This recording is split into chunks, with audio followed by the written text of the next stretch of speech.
Hola, buenas tardes. En este segundo video vamos a ver un poco de lacas acrílicas, lacas nitrocelulósicas y emulsiones, y vamos a ver un poco de resinas alquídicas. En este grupo de lacas acrílicas y lacas nitrocelulósicas, lo que tienen en común es que las dos se secan por el proceso de evaporación del vehículo, ¿sí? Del solvente. Entonces, si bien la producción es totalmente distinta, ¿sí? Las agrupamos en estas filminas por su medio de secado, por su forma de secado. Entonces, si vamos primero a las lacas acrílicas, vamos a ver, esperen un segundo que pongo el pointer. Como vamos a ver, en las lacas acrílicas hay distintos tipos de monómero, ¿sí? El inicial, la primera molécula que se empezó a usar para armar polímeros acrílicos es el ácido acrílico, ¿sí? Seguido en tiempo por el ácido metacrílico, ¿sí? Y después empezaron a surgir combinaciones. En estos casos, por ejemplo, en el ácido acrílico nosotros vamos a hacer un homopolímero todo de ácido acrílico, ya vamos a ver cómo polimeriza, o un homopolímero de ácido metacrílico. Fíjense que la diferencia acá es el metilo contra el hidrógeno. Después empezaron a aparecer otros tipos de monómeros, que son el etil metacrilato, ¿sí? Y el butil metacrilato. Entonces, más en el futuro se empezaron a agregar no solo una cadena, sino que se empezaron a usar como polímero principal el metacrilato o el acrilato, ¿sí? Y a su vez se empezaron a agregar copolímeros de butilmetacrilato o etilmetacrilato, ¿sí? Y actualmente y en realidad después de los 80, año 85 más o menos, ya estas mezclas con copolímeros para obtener propiedades más estables, más parecidas a la deseado para una finalidad en particular, empezaron a aparecer. ¿Sí? Para que tengan una idea de la comparación, si nosotros armamos un polímero de polimetilmetacrilato, ¿sí? Este polímero va a ser insoluble en hidrocarburos alifáticos, ¿sí? Fíjense que esto es bien polar, y recién se va a ablandar sobre los 150 grados centígrados. Mientras que por el otro lado, si hacemos un polímero de polibutilmetacrilato, ¿sí? Este que tenemos acá, este va a ser soluble en hidrocarburos alifáticos y se va a ablandar por encima de los 35 grados. Fíjense que esta cadena de hidrocarburos en cada monómero lo que va a hacer es que las cadenas sean muy espaciadas, ¿sí? tengan lugar para poder alojar solventes. Acá estamos poniendo una gran cantidad de fuerzas intermoleculares de tipo no polar, ¿sí? Fuerzas de London. Entonces el solvente va a tener mucha más afinidad cuando tenemos un polímero con estas moléculas que con estas, ¿sí? Que son bien polares. Además, fíjense que como van a estar disueltos en un medio, ¿sí? Esto genera que los polímeros acrílicos sean siempre lineales, ¿sí? Entonces, cuanto más grande es esto y más afín a fases no polares, este R, digamos, ¿sí? Las propiedades van a variar y se ven a simple vista. La interacción entre cadenas es mucho más débil al tener estas cadenas largas alifáticas, largas entre comillas, obviamente son 4 carbonos. Por lo tanto, se va a ablandar a menor temperatura y aparte va a aumentar la solubilidad en solventes no polares. Esta es la reacción clásica de por qué se forma de cómo se forma a partir de, en este caso, de un metacrilato, ¿sí? Del ácido acrílico. Cómo se forma mediante un iniciador, que lo que hace el iniciador es formar el radical en este doble enlace, ¿sí? Y fíjense que lo único que se produce es los electrones de este doble enlace, uno pasa para este carbono y otro pasa para este carbono, ¿sí? Entonces, si nosotros nos posicionamos, una vez que el iniciador formó el radical, se empieza a formar una reacción en cadena que viene otra molécula de acrílico y forma un enlace simple. Esperen un segundo. forma un enlace simple con la otra molécula de acrílico. Entonces, si nosotros venimos acá, este es el carbono y este es el carbono que tenían el doble enlace inicialmente, ¿sí? Pasa un electrón para acá, pasa un electrón para acá y queda con electrones libres para formar nuevos enlaces. En ese momento viene la segunda molécula, cuyo electrón pasa para acá y cuyo electrón pasó para acá. Entonces, este carbono se va a enlazar con este carbono que estoy mirando acá, este carbono de acá, con este carbono de acá, y se forma el enlace de tipo carbono-carbono simple, ¿sí? Entonces estamos formando una cadena que va a ser hidrocarbonada. Fíjense que los dos hidrógenos que tienen esta molécula son estos dos, y el hidrógeno y el ácido carboxílico con un etilo son estos dos de acá. Entonces, por este lado vamos a formar un enlace carbono-carbono con otro ácido acrílico o etilmetacrilato o lo que sea. Y por este lado vamos a seguir formando una cadena carbonada. Y fíjense que los grupos funcionales nos quedan siempre mirando hacia afuera de la cadena. Es decir, estos grupos funcionales no forman parte de... no están formando parte de la cadena principal. Entonces no se pueden degradar después por ejemplo, si es un éster, una reacción de hidrólisis, por ejemplo, ¿sí? Entonces esta cadena principal, que es toda de hidrocarburos, es muchísimo más resistente que las que nosotros estuvimos viendo en biopolímeros anteriormente. Por otro lado, tenemos los polímeros de celulosa. Estas son las moléculas, esta es la molécula de celulosa, así como la vimos en la clase pasada, y vemos que se pueden formar distintos tipos de derivados. Entre ellos tenemos el etilcelulosa, el acetato de celulosa, que es la de los materiales fílmicos, y el nitrato de celulosa, que es la que se usa para, como aglutinante para pinturas industriales.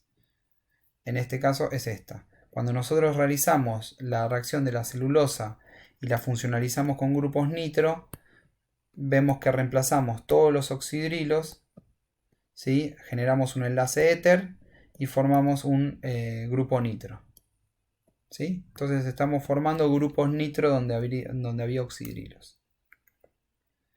En las emulsiones que se forman a partir de estas pinturas, vamos a tener por un lado surfactantes, que van a ser estas moléculas, esto ya lo vieron con Florencia seguramente cuando vieron adición de detergentes. Las moléculas de surfactante, dependiendo de la polaridad de la fase continua, ¿sí? De la emulsión, que va a ser toda la solución, digamos, en este caso va a ser agua, ¿sí? El surfactante lo que va a hacer es su cabeza polar la va a dejar apuntando hacia la fase continua por cuestión de polaridades, y la cola no polar, ¿sí? Va a quedar siempre tratando de no interactuar. Entonces, cuando nosotros tenemos las moléculas de estos puntitos que se ven acá, que son monómeros, ¿sí? Va a empezar a rodear al monómero y al polímero que se va formando, ¿sí? De forma tal de que las cabezas polares estén mirando al solvente polar, ¿sí? Y las colas no polares del surfactante encapsulen el polímero o el monómero en solución, ¿sí? Entonces la fase continua va a ser el agua, el medio, ¿sí? Y las gotitas de la microemulsión o de la emulsión van a estar primero delimitadas por el surfactante, que es el que encapsula a las partículas de monómero, ¿sí? Que van a hacer la fase dispersa. El surfactante junto con el monómero o el polímero forman la fase dispersa.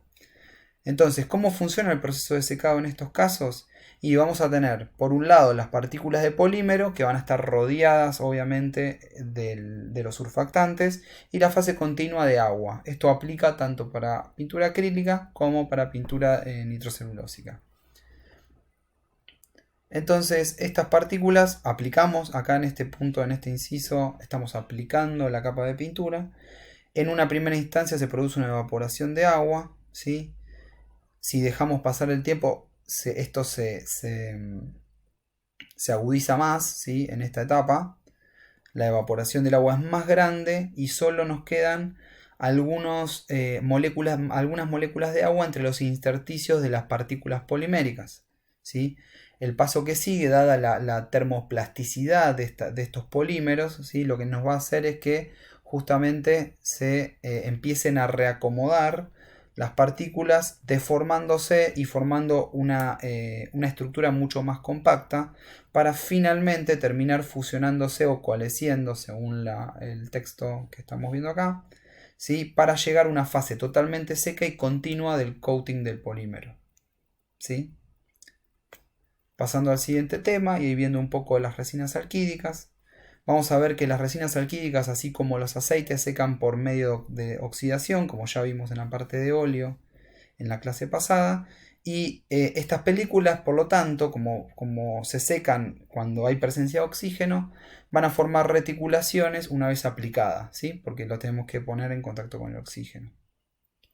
Esto es un repaso de lo que habíamos visto para formar aceites. Estos son los aceites que vamos a tener. Y para formar la resina alquídica vamos a tener que primero agregar ciertos aditivos que van a ser el anhídrido eftálico y polialcoholes. Fíjense que son moléculas orgánicas que tienen varios grupos funcionales alcoholes. Los casos más emblemáticos son los de la glicerina y el pentaritritol. Entonces, en condiciones normales, si nosotros mezclamos un alcohol o un polialcohol con un eftalato, ¿sí? Lo que vamos a obtener, un ácido eftálico, lo que vamos a obtener es este tipo de polímero, donde fíjense que los alcoholes van a abrir este anillo, ¿sí? Y van a formar la cadena carbonada. Si miramos acá, vamos a tener, este es uno de los oxígenos, ¿sí? De uno de los ácidos ftálicos, este es el otro oxígeno del otro de los ácidos ftálicos, y vamos a tener el CH2CH2 del diol, ¿sí? Y como tenemos dos oxígenos y acá tenemos un oxígeno extra, vemos que estos dos hidrógenos con este oxígeno van a formar una molécula de agua. Entonces estamos formando dos ésteres, estamos esterificando, ¿sí? Con el polialcohol, ¿sí? Mediante una reacción de ¿qué? ¿Qué estaríamos formando? Una reacción de condensación, ¿sí? Y estamos eliminando una molécula de agua. Más o menos lo que veníamos viendo. Esto es un tipo de reacción mucho más parecida a las reacciones de los biopolímeros que vimos antes. Pero ahora, ¿qué pasa? Como nosotros queremos poner el aceite en el medio y empezar a hacer este juego de